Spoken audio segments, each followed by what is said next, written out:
그 얼마 전 일본 홋카이도에 광풍을 동반한 폭설이 내렸는데 그 소식 혹시 들으셨어요?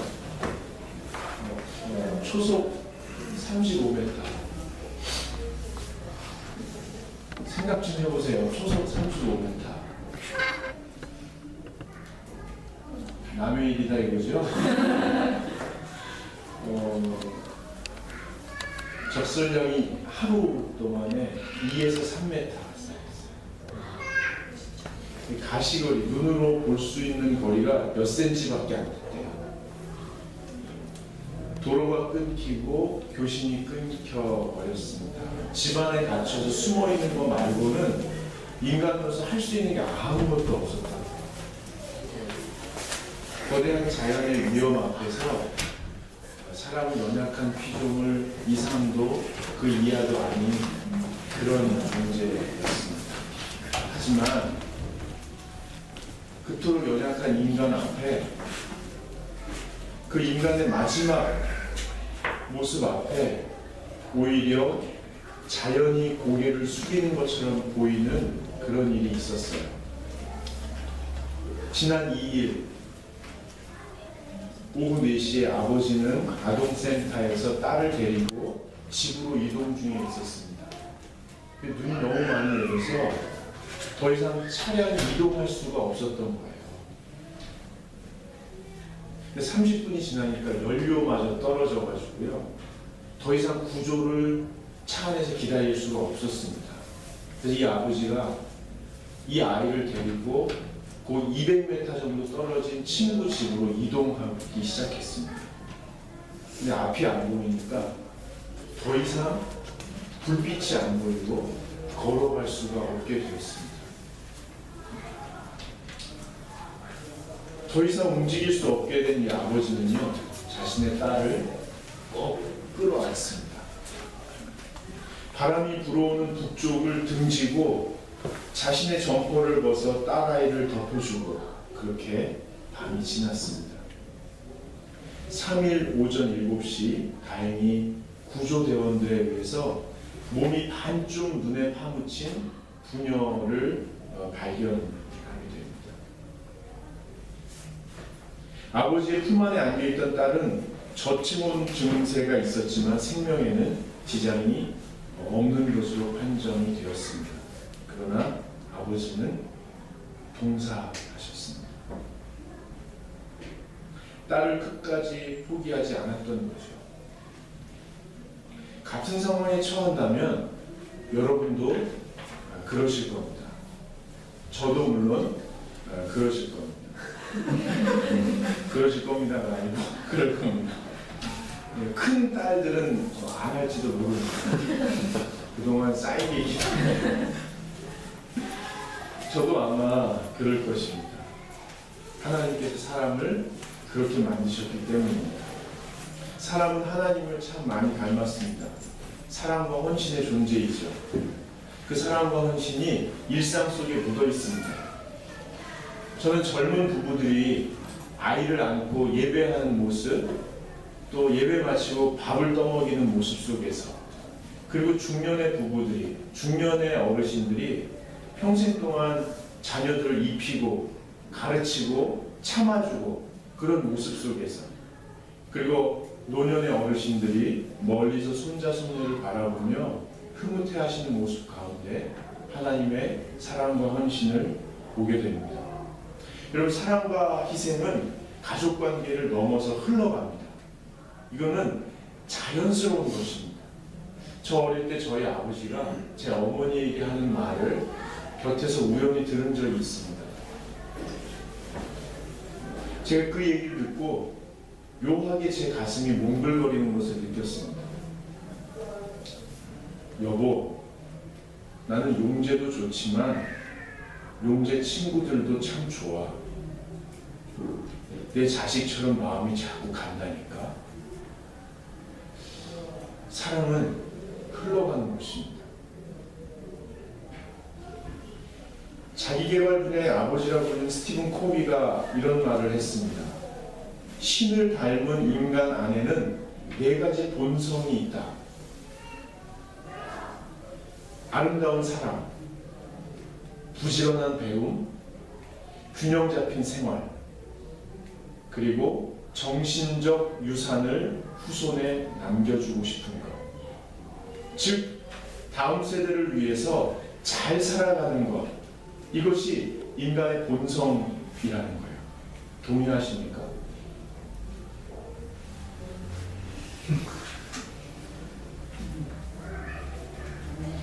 어른들은 자녀를 위해서, 다음 세대를 위해서 잘 살고 싶어 합니다. 좋은 사람이 되고 싶어 해요. 그거 자체가 사랑입니다. 그런데 살다 보면 잘 안 되죠. 인간관계가 얽히고 사회 업무가 꼬이고 자녀 교육 답이 없습니다. 재정관리 힘들고요. 여생의 의미를 못 찾고 살아가게 되죠. 그렇다고 성급하게 손을 대면 상황은 더 어려워지기 시작합니다. 회복이 불가능하게 보이고요. 나중엔 자기 자신에게 절망하게 됩니다. 참 이상해요. 믿음 생활을 해왔는데, 주님을 따른다고 따라왔는데, 아니 그냥 단순하게 얘기해서 교회 출석하면서 평생 살아왔는데 길이 보이지 않는다는 거예요. 당황스럽죠. 모든 게 엉망이에요. 나이를 먹었고 경험도 있고 사회적으로 보는 눈도 있으니까 아무렇지 않은 듯이 살아요. 아무렇지 않은 듯이 행동해요. 그리고 자기 생각으로 자기가 괜찮다고 생각해요. 그러나 저 가슴 밑바닥에서부터 느껴지는 그 느낌을 어쩌란 말이에요. 나 같은 사람은 주님이 싫어하실지도 몰라. 주님께서 나를 외면하시면 어떡하지? 나는 회복을 누리지 못할 수도 있어 라는 느낌 말이에요. 잘 살고 싶은데 모든 것이 꼬이고 아무것도 할 수 없을 때가 종종 있다는 거예요. 여러분은 어떠십니까? 여러분 2000년 전에도 이런 사람이 있었어요. 오늘 성경 본문에 보면 예수님께서 베드로의 집에 찾아가십니다.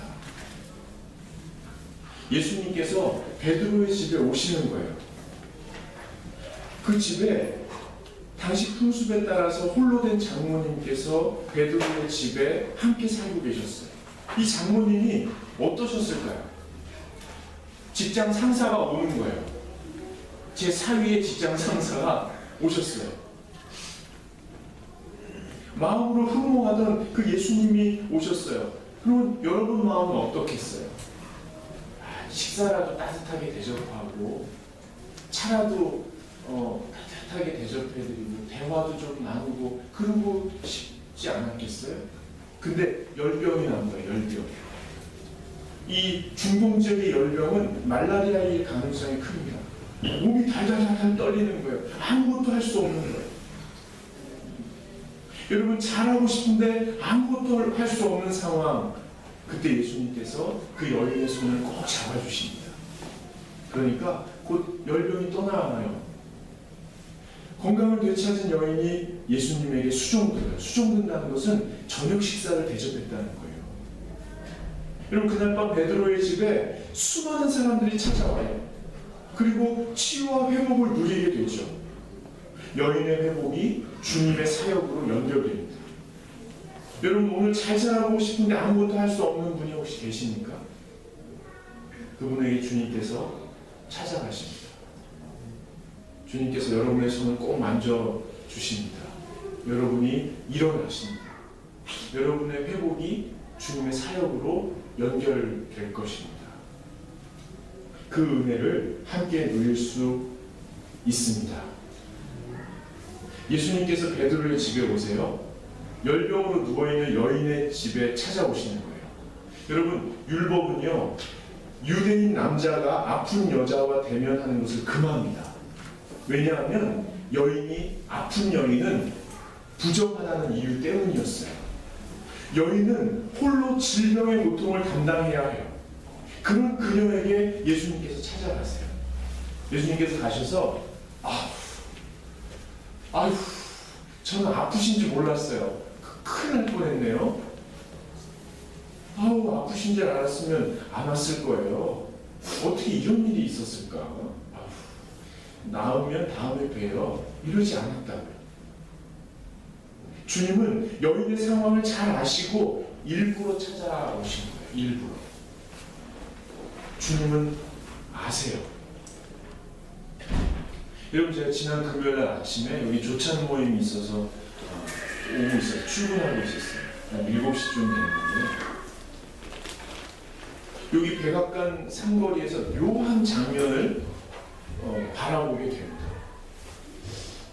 머리가 하얀 할아버지께서 그 구루마 있잖아요. 이렇게 손수레. 거기다가 키높이까지 폐유지와 박스를 이렇게 하고 이렇게 보면서 막 이렇게 걸어가시는 거예요. 인도 한가운데. 근데 그 반대편에서는 저는 청년인 줄 알았는데 캐주얼하게 차려입은 중년의 아저씨가 걸어오시는 거예요. 그걸 보는 순간 왜 그 느낌이라는 게 있잖아요. 저 부딪히겠는걸? 근데 아니나 다를까 거의 코앞까지 오는 거예요.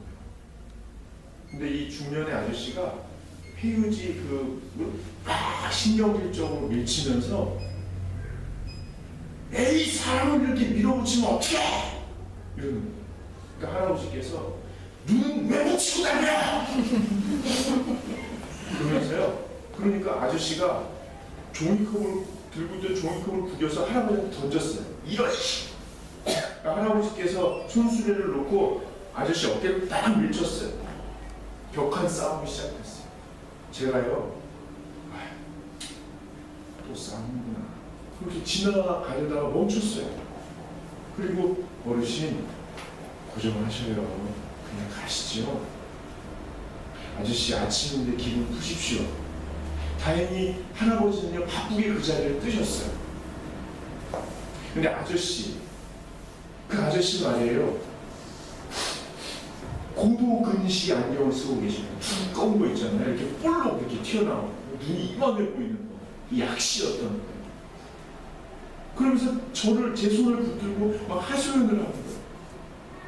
내가 평생 이 동네에서 살았는데 미치겠다. 2, 3일에 한 번씩 이런 일이 벌어진다. 근데 솔직히 말해서 저는요, 그때 이런 생각이 들었어요. 아니, 안 보이면 가생이로 좀 다니지. 이런 생각이 싹 들었거든요. 근데 내 생각을 읽은 것처럼 그분이 저한테 그러는 거예요. 가생이로 다니면 자판에 걸려서 넘어지고, 가운데로 다니면 2, 3일에 한 번씩 구루마랑 오토바이가 와서 나를 친다고, 무서워서 미치겠다고. 제가 어떡하시냐고 이러고 있었어요. 근데 그 아저씨가 나중에 그러시는 거예요. 제가 이래서 참 미안합니다. 제가 참 미안합니다. 제가 인생이 이렇습니다. 좋은 하루 되십시오. 힘내세요. 인사를 하고 돌아서는데 저 멀리에서 할아버지께서 이제는 차도를 달려 건너오시는 거예요. 막 뛰어가시는 거예요. 분자료 쪽으로 막 뛰어가시는 거예요. 야, 저 종이 저거 다 팔면 6, 7천 원 받을 텐데 그렇게 하루를 또 버티시겠구나. 저거 빨리 갖다 주고 돈 받아서 뭐 하시려나 본데 하는 생각이 들었어요. 여러분, 겉으로만 보면 뭐 어떻게 저럴 수가 있나, 사람이. 이럴 수도 있어요. 근데 들여다보면 그럴 수밖에 없었겠구나, 이런 생각이 든다는 거죠. 여러분, 우리 하나님은 들여다보시는 분이에요. 우리 하나님은 중심을 보시는 분이에요. 그렇구나. 그래서 네가 그렇구나. 야, 네가 그래서 그럴 수밖에 없었겠구나 하고 말씀해 주시는 분이세요. 하나님은 여러분 편이세요. 하나님께서 여러분을 찾아가세요. 여러분 곁에 항상 계셔요. 항상 여러분을 응원하세요. 337 박수.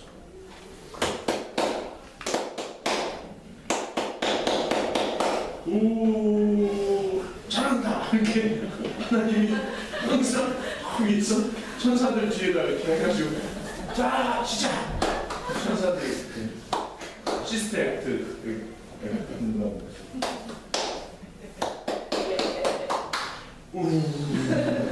야 하고 뭐 봤어요. 예수님께서요 그 여인의 손을 딱 잡아주세요. 많이 아프시죠? 어디가 제일 아파요? 네? 네?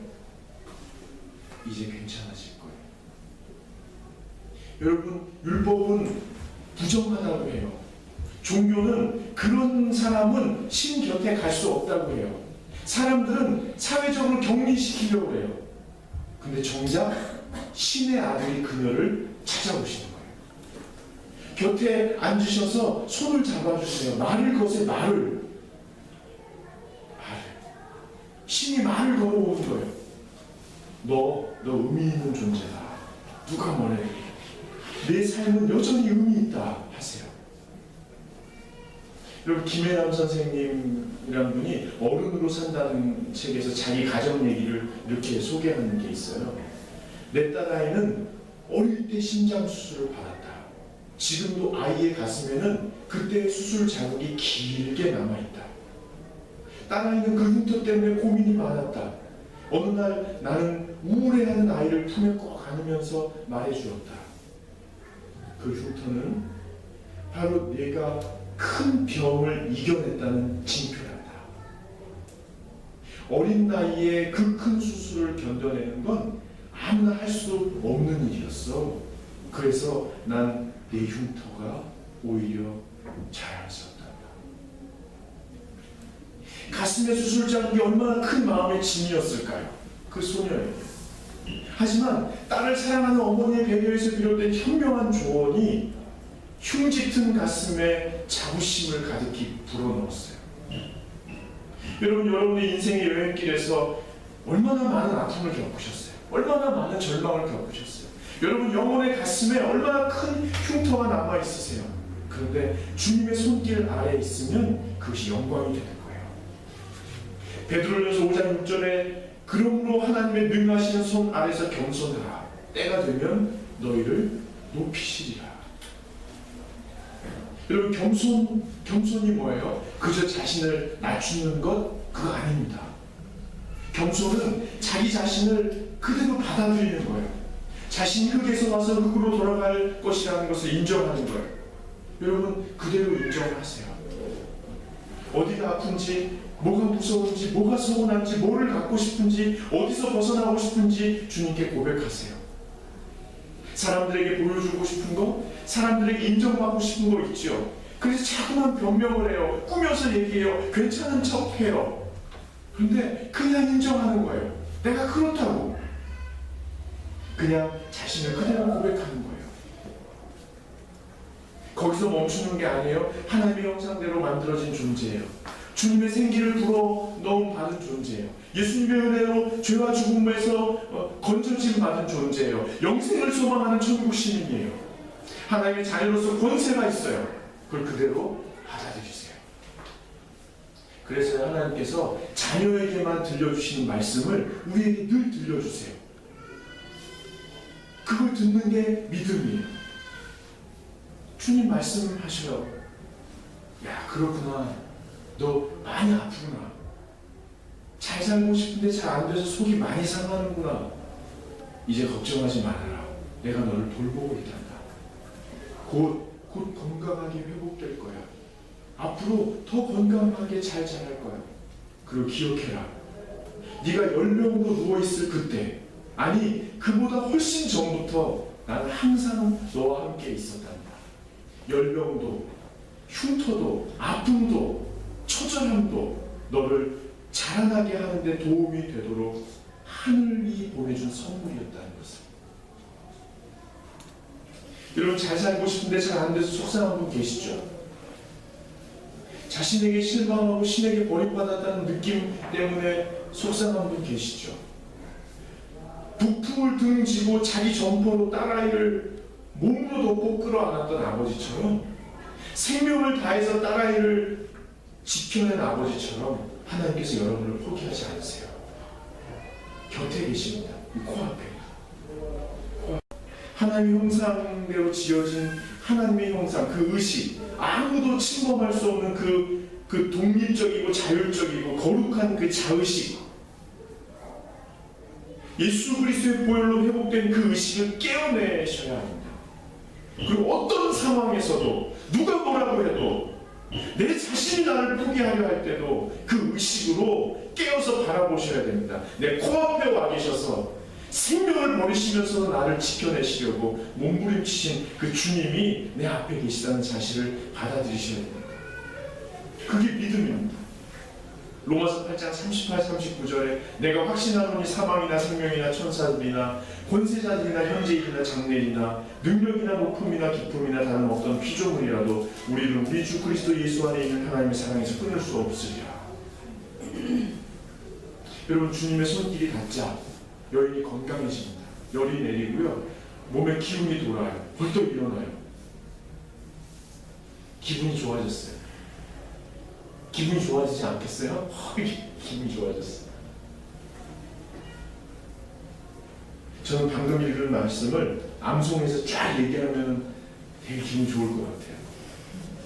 다음에 한번 그래봐야지. 기분이 좋아졌어요. 비천하고 부정한 자신을 찾아오셔서 회복해 주신 예수님 너무 감사한 거예요. 그래서 이 여인이요, 예수님을 수종들어요. 저녁 식사를 대접하는 거예요. 여러분 이제 과거에 대한 후회를 접으세요. 과거에 대한 변명도 접으세요.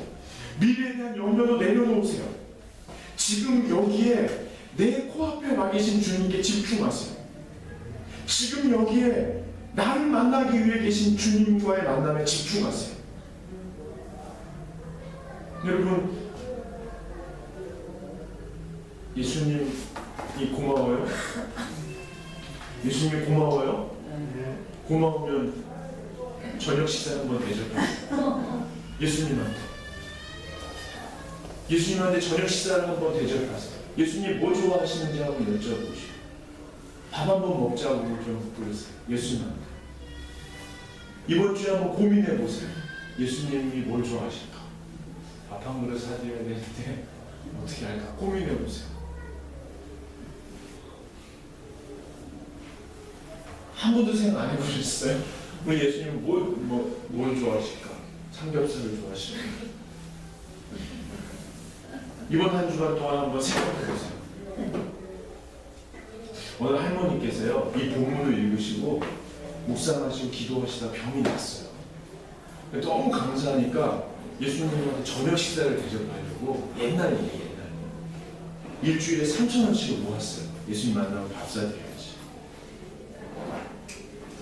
6개월이 흘렀는데 예수님을 만날 수가 있어요. 추운 겨울이 됐어요. 집에 오다가 홀로 사는 할아버지를 본 거예요. 근데 보니까 집이 꼴이 보이잖아요. 들리는 얘기도 있잖아요.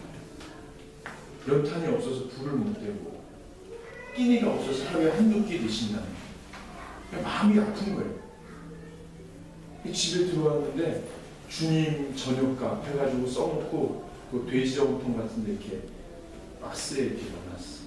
그렇게 보면서 저건 안 돼. 저 주님 식사 대접해야지 하는 순간 마음에 짠한 울림이 있는 거예요. 그러면서 주님의 마음이 느껴져요. 야, 내가 그 노인과 함께 있어. 춥고 배가 고프다. 춥고 배가 고프다. 할머니는 눈물을 흘리며 한 걸음에 달려가셨어요. 주님께 나아가듯이. 여러분, 그날 밤 베드로의 집에 몸과 마음이 아픈 많은 사람들이 찾아왔어요. 주님께서 다 치유해 주셨어요. 여인의 회복이 주님의 사역으로 이어지는 거죠. 여러분의 회복이 주님의 사역으로 연결되기를 축복합니다. 그래서 오늘도 그래서 오늘도 아픈 여러분을 기대합니다. 주님께서.